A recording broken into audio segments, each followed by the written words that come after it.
production company. And we're here to talk to you about our fun and failures as we take each other's lines.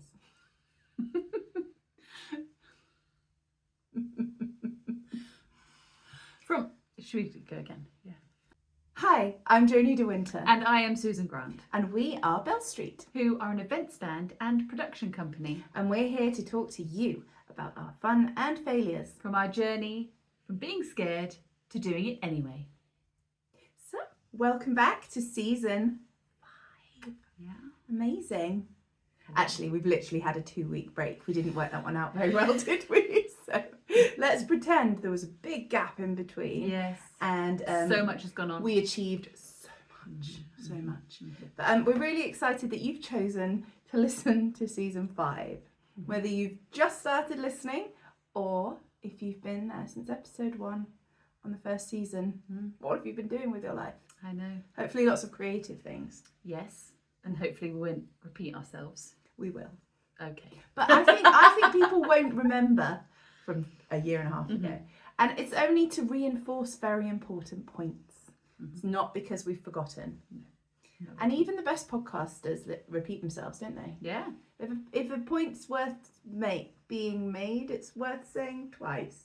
Or 3 times. Remember that. Or 5 times, one in each season. Oh, Susan. So I just remembered we were going to go live. Oh, yes. Oh, we didn't do it. Do we need to See, do that? well, let's. How do we do that? So this has started well. We're hoping to begin to go live at the beginning of some of our episodes to try and reach more people on the old TikTok. So we didn't know. No. We're just grateful to be here, aren't we? Yeah, well, you know what? Next time I'll bring another device. And another thing. Because the device has to hold a it. thing and a thing. Yeah, and it'll be fine. The fly's back though. Still not dead. Every time the podcast flies. It's a returning guest. I wonder what it has to say. Who is it, do you think? Yes, it's the universe sending us a message. Yes. But, you know, we're here. And once again, the last few weeks have been very intense. They have, yeah. Lots of things have happened. And you just have to show up in the place that you are. And this is the place that we are with not going live. Like Philip Schofield, as we said earlier. We can't say that though. And Philip Gordon the Schofield? Gopher going live. Wasn't he going live? Yeah, but did we say that earlier about Philip Schofield? This I might have vetoed that. this afternoon.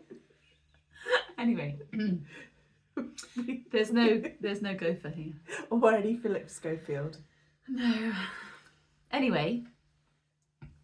We're just leaving that in the YouTube one, I think. Yeah. Okay. Yes, you'll be seeing a lot more of us alive, hopefully, if we get our act together and stop forgetting. But we are glad to be back, aren't we? We are, yeah. So what should we talk about?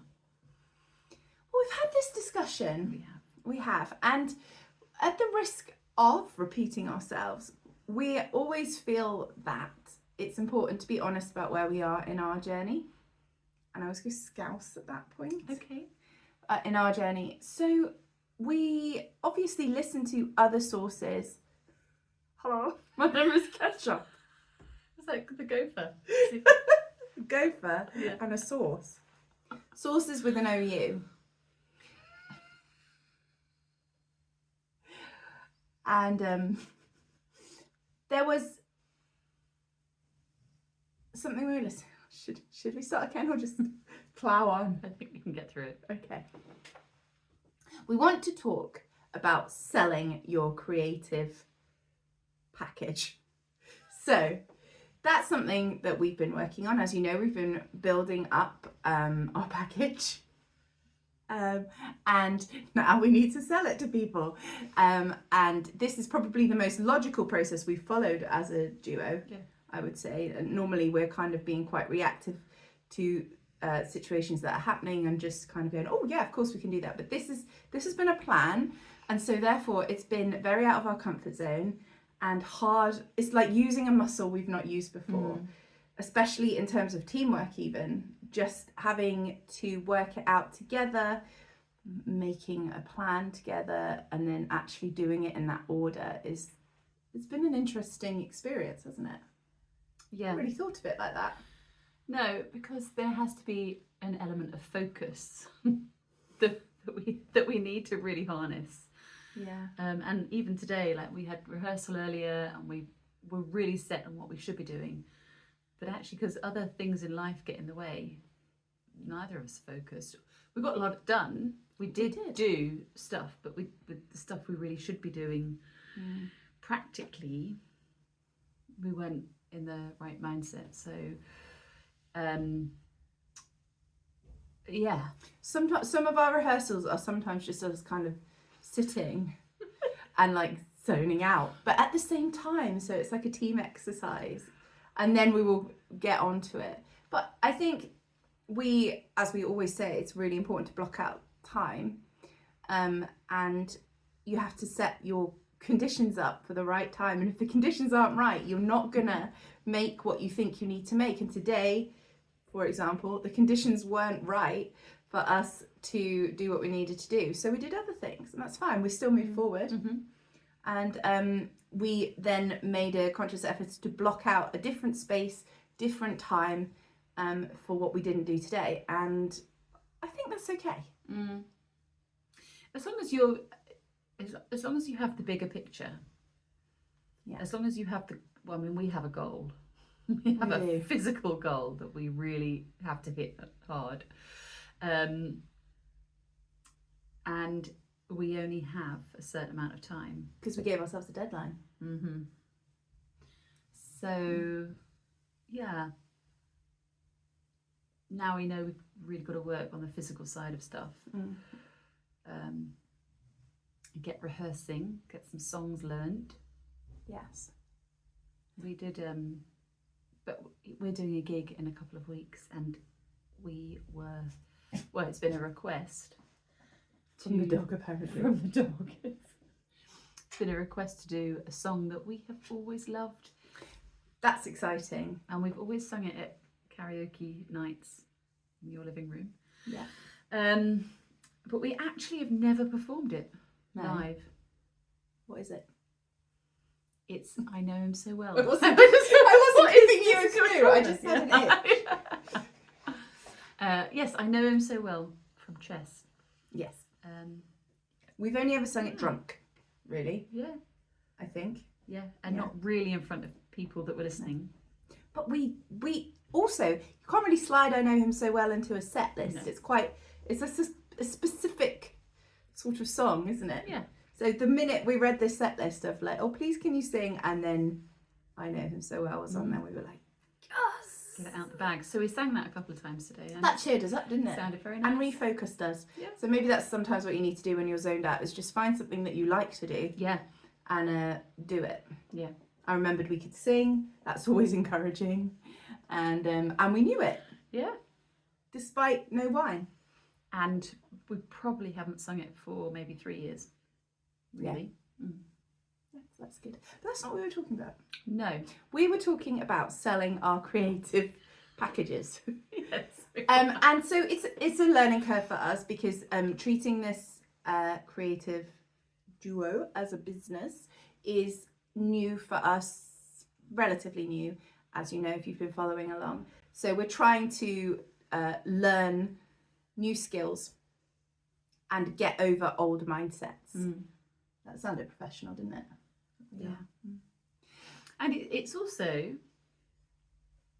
this might come up later on, but it's also having your expectations out there and your excitement. Like yesterday, we spent quite a long time doing a lot of the promotional stuff for next year and contacting people and like really putting it out there, blah, blah, blah.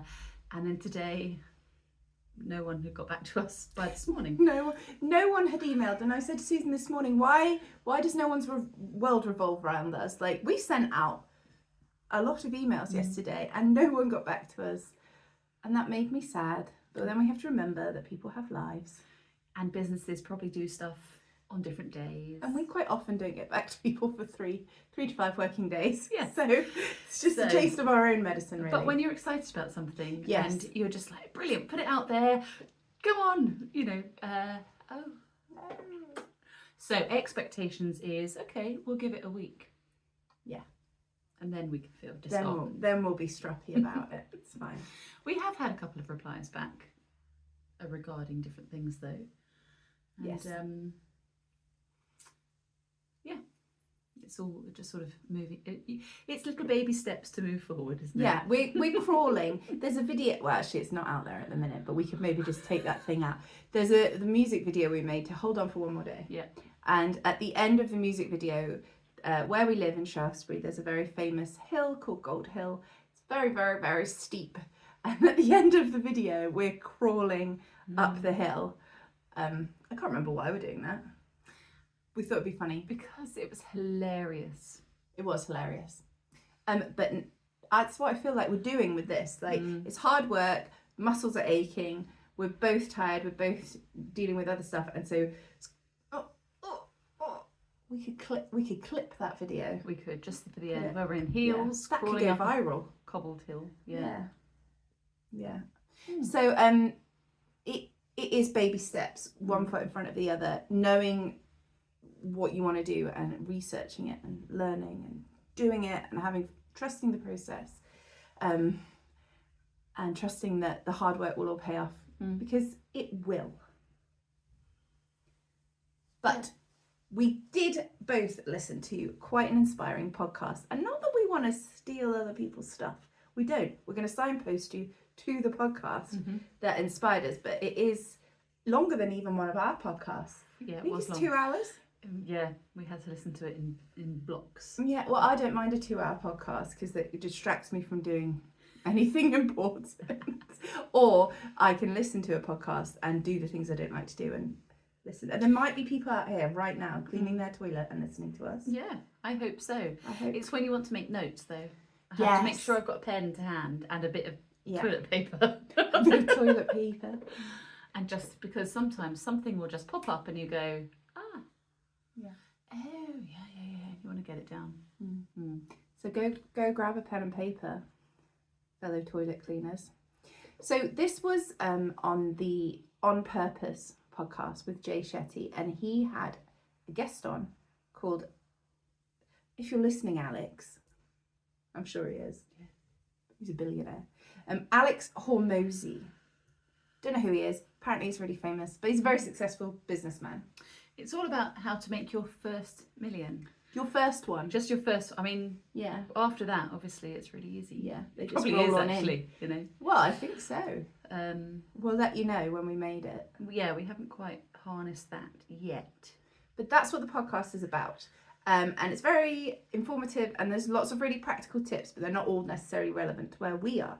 But one thing that we did found very relevant that we thought we could explore with you, listeners, is that fear we have of selling ourselves, which we've touched on before with other guests, and we've touched on in just our episodes as well. We touched on a bit with Andrea Jenkins, the artist, in our last episode, and we talked about going out and selling products with Bryony as well, Bryony Purdy. So we have talked about it before, but we've had new revelations, and we want to break it down, don't we?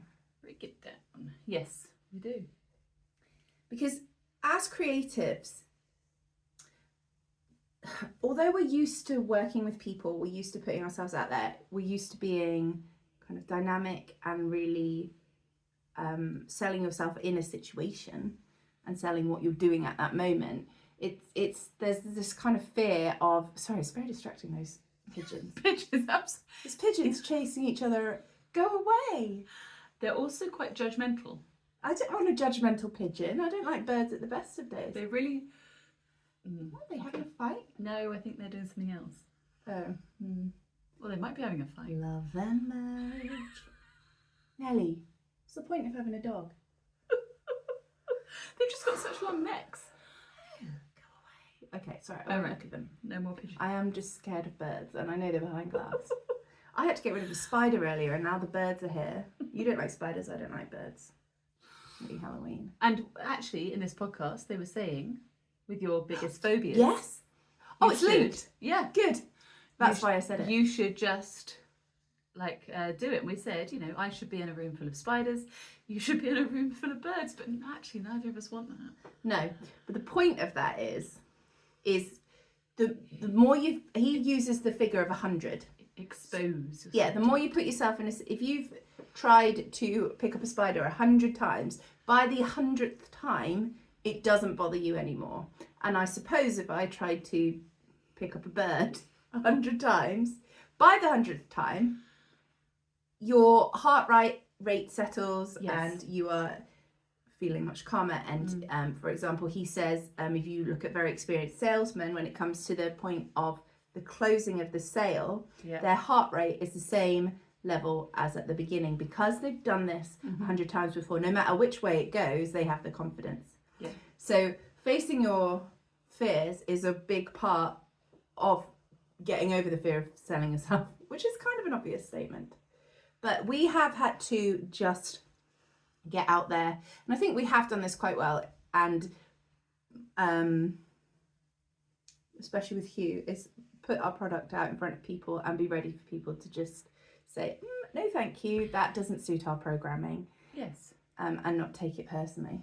Looking at some of my notes from earlier, because in that sort of example, what is the worst that they can say?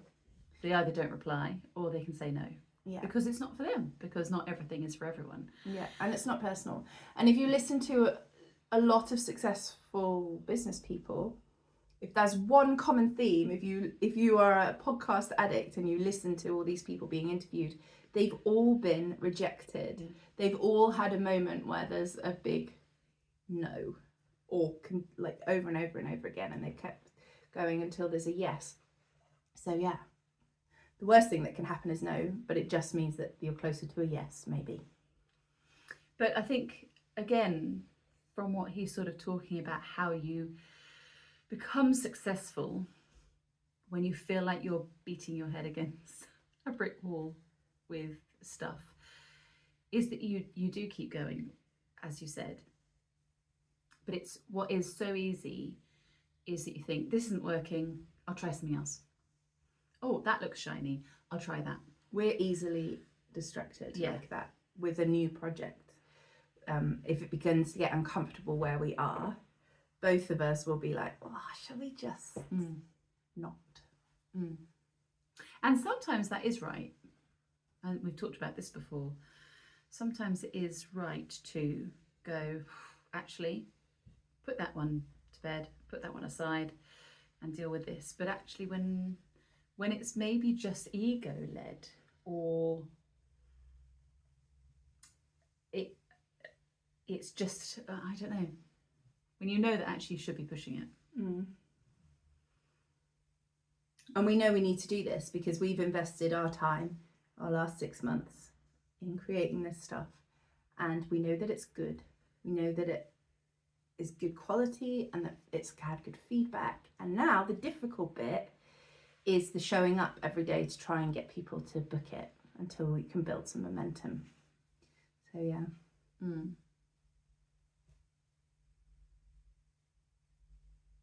But we also, in previous episodes and with previous guests, have talked about imposter syndrome, which we always say we feel a lot, and other people say they feel a lot as well. But this guy talks about it in a different way. Well, he doesn't agree with it. Yeah. He doesn't agree with imposter syndrome at all, because he says if you're feeling imposter syndrome, then your part of what you're selling is not authentic and not the truth. And his thing that he says over and over again is state the facts and tell the truth. So if there is something that isn't, you would see maybe it's not a great selling point, or you would say, well, people aren't going to book us because this, then actually put that in your advertising, put that as part of your selling point. And why is that working? Let's just do that. Put that as part of your selling point, and make it part of the honesty and the truth that you're telling. I'm trying to think of an example with us, and I think maybe weddings is a good example. Is that we always not worry, but we kind of feel uncomfortable if we're booked for a massive party of like 30-year-olds who want to like bounce around a dance floor and sing Mr. Brightside is always our example. Because yes, we could do that, but it's not what we love doing, and it's not, you want a band for that, you want slightly different things. But that's not what we do. So the positive side of that is we can absolutely sell the connection that we have with audience. So we make sure that we connect with people in the room. We perform so that if you're in a smaller crowd, you feel part of what we're doing. And we can read a room really well and turn our set around. What else is like a positive of the fact that we're not a big fat wedding band? Well, we have excellent harmonies. Yeah. People enjoy listening to us. They don't need to look at us. Yeah. But we create a brilliant ambience. And also it hurts our throats. But it's not our, we were saying this earlier actually, it's not, we were trying to think of new songs to put into our sets. And we were saying, yeah, but that doesn't really sort of sit with what we do. We'd have to create a whole new package to sing those songs that we want to do. Yeah. And I think we've become much more confident about being honest, and saying, you know, I don't think this is what we're not what you're looking for, or, oh, you might feel that way, but let us tell you what we can do. We absolutely know that because there's two of us, we can come to your venue, we can fit in a corner, and we can get in between all the guests. People can eat, and you can sell tickets and food while we're singing, and we can make sure every person in that restaurant or that venue feels included. Yeah. And if you're in a big band, you need a lot more space. It's a lot less intimate. People feel like there's a lot less of exchange maybe between the audience and the band. Not to say there isn't an energy exchange, but it's different. And so our skills are smaller venues what can sell tickets to our packages, because we will make sure that everybody who comes to that event feels included, and we've written things to speak to those people. Yeah. And like recently, as we have, I believe, said before, when we were asked to do a Bollywood set, we did say no. We said no. It's just not one of our packages that we're focusing on at the moment. Yeah. And also another example could be also using your negative press when you're stating facts, telling the truth. Someone told us that our cabaret would be too risky for 11 a.m.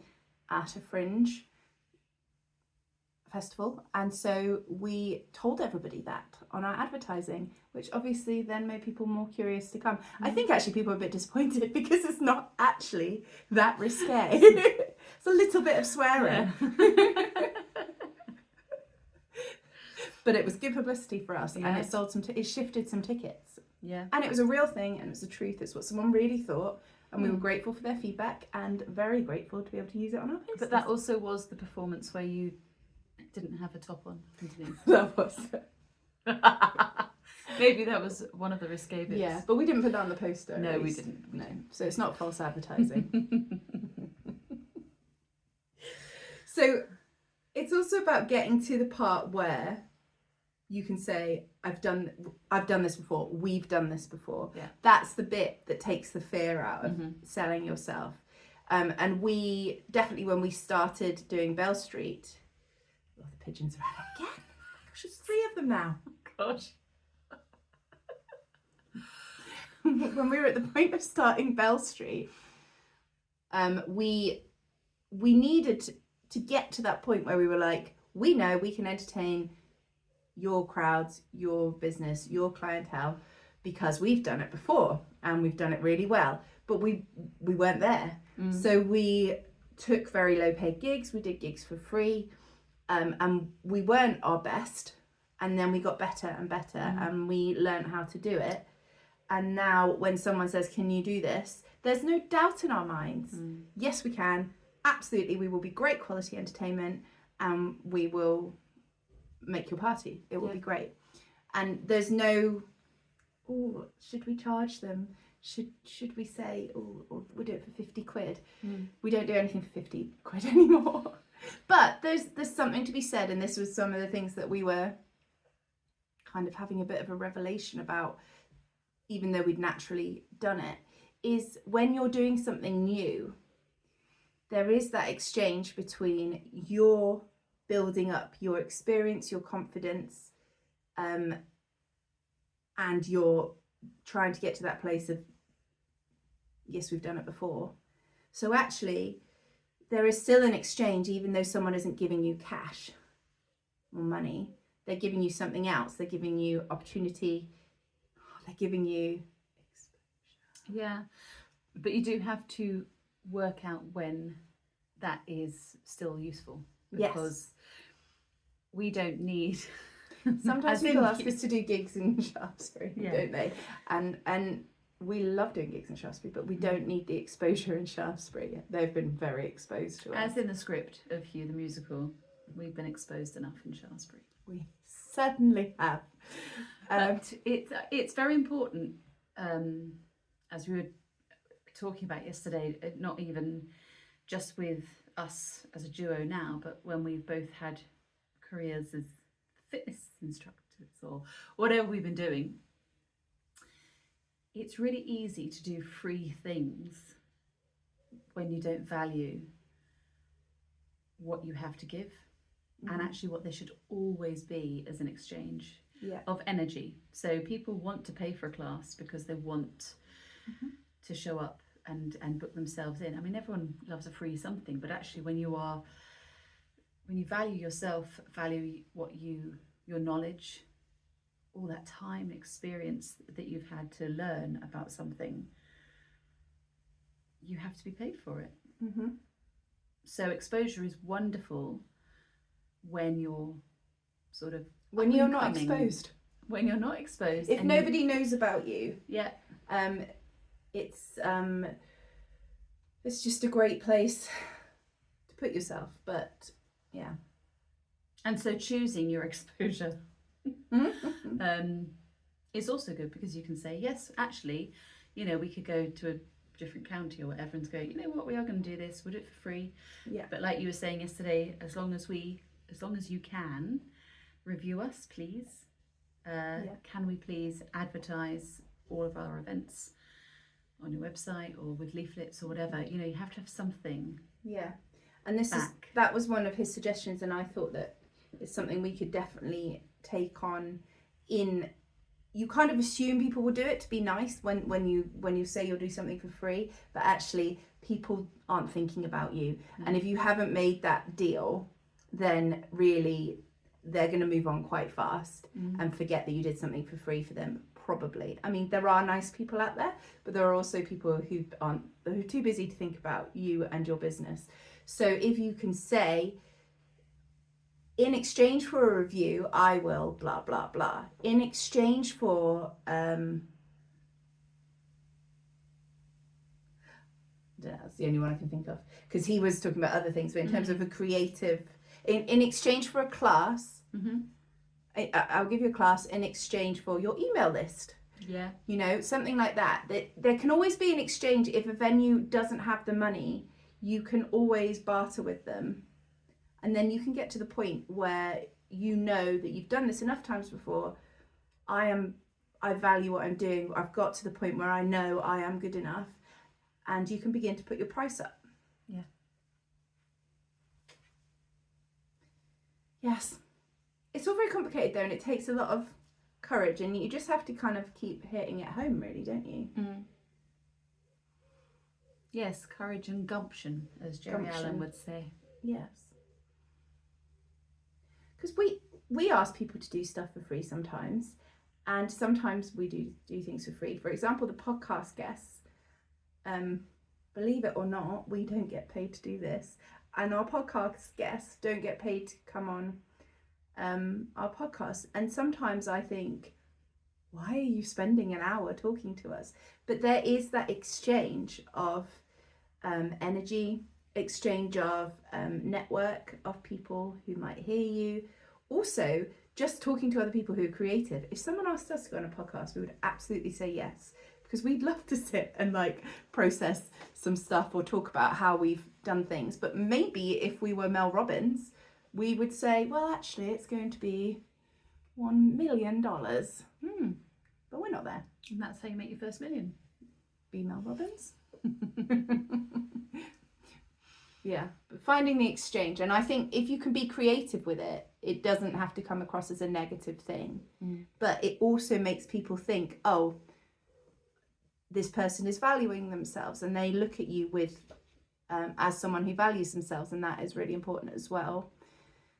We were at an open mic last night, and there was somebody who was testing out their new, well, basically they'd never sung in front of anyone before, but they wanted to create a pub band. So they sang with a very a good friend of ours, a local vocal coach called Rebecca Chambers, and she obviously had given her lots of encouragement, and they went and they sang with a lovely guitarist, Dave. And they sang, and they thought, right, well, let's just go to this open mic. And they were fantastic. And they did it for nothing, because they know that they've got to get to the point where they've done this before. However, they were immediately booked for a gig by the venue they had the open mic at, because they were great. And obviously they will only get better and better, but they were at the point where they recognised there needs to be this energy exchange. But then that kind of high quality, they've obviously worked, and they're obviously, you know, this girl who hadn't sung before is obviously naturally incredibly talented. She had a really good voice, didn't she? Yeah, so, and they got a gig from it, and that's a great way of exchanging at the beginning. But before that comes taking the step, doesn't it? Yeah. Actually going, let's do it. And having someone encouraging you to do that is wonderful. But if you haven't got that, taking that big step first. And what does Dorit say about it doesn't have to be perfect? Yeah. You know, it has to feel good. You have to know that, okay, I'm going to take this step, and I might completely fall on my arse. And it might not work this time, but I've done it because it feels right. Yeah. We're quoting all our guests today. We are. Did you ever fall on your arse when you were teaching fitness? Yeah. I did as well. Yeah. So embarrassing. But you do get to the point where you've done it before. I mean, teaching fitness is literally one of those things where you're physically putting yourself in peril in front of people, because you're flailing around. Well, you're not flailing if you're a good fitness instructor. And then you will just fall on your ass. And what you do realise is if you fall on your ass, people might laugh, you can laugh at yourself, and then people might laugh, but no one goes, oh, well, I'm never coming back to this class again. They go, oh, I like her, she just got up and carried on, and it was funny, and when I fall over, I won't feel bad. Although police don't fall over in a fitness class. No, don't. No. Your fitness instructor won't like that. I remember going in and my iPod stopped working. Oh, yeah. I had no music. So we had to do a silent class. Oh, that's... Yeah. And then was there a new franchise born? You missed out a trick there. To be fair, with what I was teaching, you could. Okay. Because of the movement, you do need the music, but also I could get away. I don't know how I got away with that session. Yeah. But actually, part of when I was learning from Dorit, one of her phrases was not actually falling on your ass, but she always used to say, when we were training and people didn't want to teach their first routine, you know, room of teachers, she was like, well, no one cares. You have to be, I've said this before, and you were like, be prepared to suck. Be prepared to really suck at what you do. Is that going to have to be the title of this podcast? Because we might have a whole other group of people logging on. Bell Street. Yeah. But be prepared to actually not get it right, not do it very well the first time, because you learn and you know, and yeah. Can you think of any awful gigs? Yeah. Like where we were just like, What, in terms of us yeah, falling on our ass? just, yeah. I think we've always picked ourselves up, apart from that one. I think our first few gigs were, we just got through them. We were very much in that stage of, we need to get to the point where we've done this before. So we got through them. But we did what we always advise. We found a group of people who supported us. We built up the evidence that we could do it. We went and we did it in a pub for free, invited people that we trusted to give us not good feedback, but what's the word? Positive. Constructive Criticism. Which, you know, did we like it when they did that? Probably not. But, and actually people didn't want to because it's uncomfortable, isn't it? But we felt safer testing that out. And I think in our first few gigs, were we very good? Probably not. I think we were good. We always sounded good. Very good. Were we very good? We were good, and people, I think, were quite amazed that we did actually have a sound, because our harmonies were always good. We did look very petrified. And petrified. Our performance was, yeah. But so I would say, I mean, thinking about it, I would say probably those gigs, and then I remember the day we decided that it was okay if we got our lyrics wrong, as long as it wasn't consistent and all the time, because we kind of had a revelation of, like, I used to make the mistake of announcing it to the audience. I still do. Sometimes I think it's fine. You have to acknowledge it, but apologising, because you go and see top West End singers and they will get their words mixed up or they'll blank. It's happened to everybody. And I do remember kind of the phase where we decided to do that and not let it bother us anymore, and then just move on, because most people won't remember that you got the words mixed up. But I'm trying to, why? Did you ask that because you can think of one where we really No, I would just that feeling of just where you show up and you're giving it your all, but actually, whether it's the vibe, I mean, I can think of a few where we've sort of just been stood there and the vibe maybe wasn't right. We've sucked at booking and reading whether we should say yes or not. We've sucked at that for sure. But you learn each time. Yeah. Actually, to be fair, the last gig we did, one of the songs, we made pretty much between us all of the words up of one of them, and we had Ben Francis there watching, and he knew all the lyrics, and I just saw an eyebrow because we had just we got through it. Dance floor. Bet you look good on the dance floor. Yeah, we rearranged everything in that. Yes, but it sounded good. Yeah. We've definitely done songs that sound crap, but also what we'll do is we are prepared to suck in that. We'll get to the point where we're rehearsing a song where it's like, this isn't going to get any better until we've sung it in front of someone. Yeah. And we have definitely been brave and sung a song, and it's been like, oh shit, let's do a good one now. Yeah. Let's make sure and then if we're doing something that we're nervous about, we will sandwich it with two things that we feel very confident that we can deliver in. But yes, but it's very different, you know, from doing it in a rehearsal room or in a space and then actually doing it where you're completely exposed.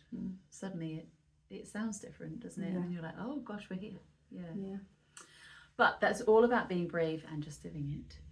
And also, he talks about this Alex millionaire bloke, obviously billionaire. He talks about it's all about your intention as well behind it. When you're talking to people about booking your show, taking on your art, taking on your book, if you're not lying, then your intention is good. If you genuinely believe in what you've created, then your intention is that actually I'm trying to put this really great show in front of you, and I know it can work, and I know that people will like it. We just have to get people here, or you just need to have a bit of faith in us. And so as long as you're not misrepresenting what your product is and who you are, then your intention is good. And you don't need to feel that guilt of, it's guilt, that anxiousness of imposter syndrome. Yeah. But I think that, I remember someone talking to me about marketing when I was teaching my dance classes and saying, you know, don't put it out there if you don't mean it. It is that intention. If you write a post or an email where you're like, oh, I better get it done, it comes through in what you're saying. It comes through in the energy, even though it's words and technology. It really does. If you can see that on social media, you can see the difference between a genuine, someone who is enthusiastic and just excited about what they do, and you can see it. You can hear it. You can hear it in people's voices, in songs. Yeah. You can see it in people's bodies when they're performing. Yeah. And I think if we ever get to the point where we feel like that about something that we're doing, it's time for us to let that one go. Thankfully, I get my dopamine kicks from what we do. It's great. But yeah, and ultimately then there's less anxiety because you know what you're telling people is true. You know what you're selling is ultimately a great product, or will be a great product, or you know, you genuinely want this exchange with them or whatever. So then you're just gonna sleep better at night. Yeah. Allegedly. And people want people to do well. Again, we've sort of talked about this before. And I've said this to quite a few people face to face recently because I genuinely believe it. There's not many times I sit there and think, go on then. Go on. Make me Unless you've fallen out with someone or you've had something that has niggled you. Then you probably wouldn't go and see their show or watch them perform or buy their art. No. Anyone who is in the space that you've put yourself in, and anyone who's intentionally gone there is gone there because they want to be entertained, they want to be moved, they want to have a connection. They've picked up the book because they want to read it. You've listened to this podcast because you find what we say interesting. Or you need to clean your toilet. Yes. And our droning in the background is just it is exciting for you.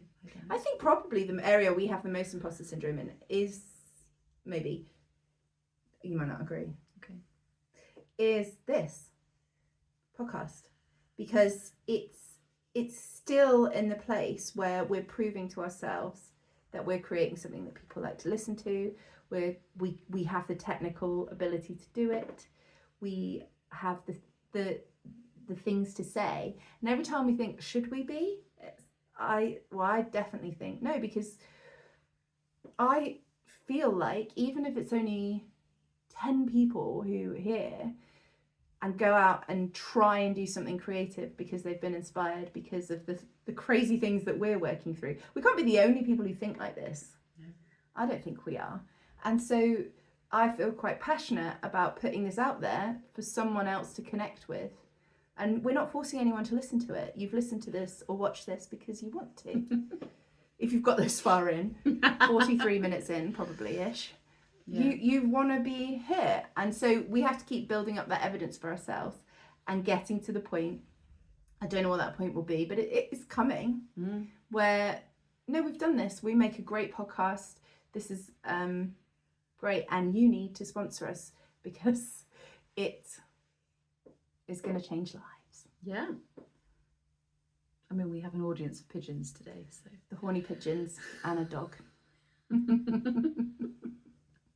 But recently, you know, I've heard about people who have gone and tried things because of a guest they've listened to on this podcast, or they've done something that's a bit out of their comfort zone because they think, oh well, you guys were talking about that, and so I thought, oh, I'll give it a go, why not? And that is brilliant, and so we like that. Also, I really love talking to other creatives. I really, it does me the world of good. It's like medicine, really. And we've got some good creatives for you in this season. Guests. Yeah, we do. We do. So we've got some that we have spoken to and some that we still haven't spoken to at this point of recording. So it's exciting. We have spoken to them. Yes, we have been in touch. They do know, some of them. Most of them. But going further into people's lives is brilliant, because also I just think quite often we all get on with our lives and our stuff and our jobs, and there's this whole bit that no one else knows about, really. Some people do here and there, but sometimes it's really nice to be asked about that stuff, because you can't just keep bringing it up, because then people find it annoying, don't they? But when you're actually asked and you can go back into it and go, oh yeah, I used to do that, and once I did this. I think back sometimes, I'm like, I did that? Are you kidding? I was thinking back to something the other day and I was like, I can't believe I actually did that. Before it was a performance, it's not something weird. Was that when you were in hair? No, that was it. But I can't believe you did that. But no, it's nice to just remember actually how far you've come from a point where none of this bit existed. You're like, oh, I'm here. And that's why we made the Dare to Do group. Yeah. Which no one posts in yet. Oh, Andrea does. Andrea does. And I have other people who say, oh, I'll put that in the group. And I go, please put that in the group. And they forget. But we're going to be a bit more consistent with being present in that group. We need a challenge, don't we? Yeah. That's what we need. Yeah, because we know you're getting on with stuff and you aren't thinking necessarily about our podcast. But if it's popping up, then it's a little reminder, isn't it? But that's why the Dare to Do, I always call it the Dare to Grow. Grow is not involved. The Dare to Do group should and will be great, is because that is a place where you can test out ideas, talk about your achievements, say, I can't believe I did this. It was really brave. I'm so proud of myself. And we will be proud of you. Because also, and again, we've talked about this, but like WhatsApp groups and these groups and stuff like that, I always think, oh, I won't post because what's the point? But even if you don't get a lot of response, you've put it out there. What you will do, the universe will see it. Also, what you will do is get a well done from us. If nobody else, you'll get a little heart, you'll get a well done, brilliant. You won't get a thumbs up, because neither of us like that. Neither is. I mean, if you get a thumbs up, then we don't think you've done a good job. We do not like this. No. But throw it in there, because then we've seen it and then we know as well. Yeah. And that encourages us. That's a nice little exchange for us. Yeah. Instead of just looking at each other in the camera. But that's a nice exchange for us to see the impact, if it's made any impact on your lives, and also us to be able to let guests know. Yeah. So we might leave you on that point. Join our Dare to Do group if you aren't in it already. And don't be afraid to suck. And just do it anyway. I really want to make a sucking motion. That wasn't